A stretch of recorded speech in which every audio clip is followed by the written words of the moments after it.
Kerana kita memperkenalkan akta ini untuk mengurangkan kuasa Perdana Menteri.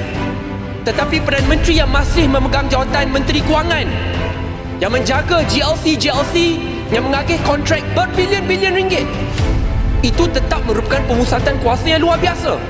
Sampai ke hari ini, Tuan Yang di-Pertua, kalau ada mana-mana syarikat gergasi multi-billion dollar company yang culas atau tidak mahu membayar cukai, berjumpa dengan Menteri Kewangan, boleh dapat pengecualian khas. Dan pengecualian khas itu tidak didedahkan kepada Parlimen atau kepada umum. Saya bangkitkan persoalan ini dalam Parlimen. Sampai ke hari ini masih belum dapat jawapan. Mana syarikat yang dapat? Berapa jumlahnya?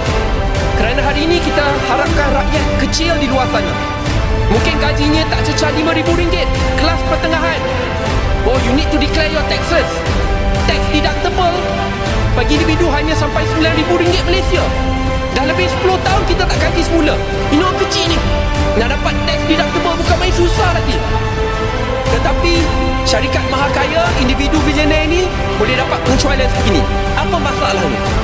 Ia berkaitan dengan pemusatan kuasa di tangan seorang ataupun segelintir pihak.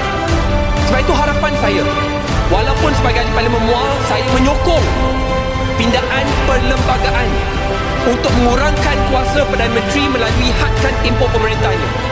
Tetapi saya juga berharap dan rakyat di luar sana masih menilai dan akan membuat keputusan bila tibanya pilihan raya.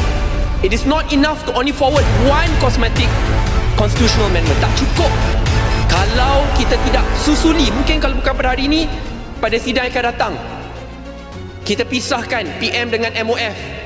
Kita perkenalkan akta pendanaan politik.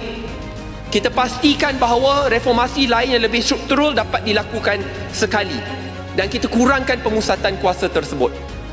Malaysia perlu fokus untuk menjadi negara maju. Tetapi salah satu sikap utama untuk jadi negara maju adalah pemerkasaan institusi yang melangkaui politik kepartian dan politik personality.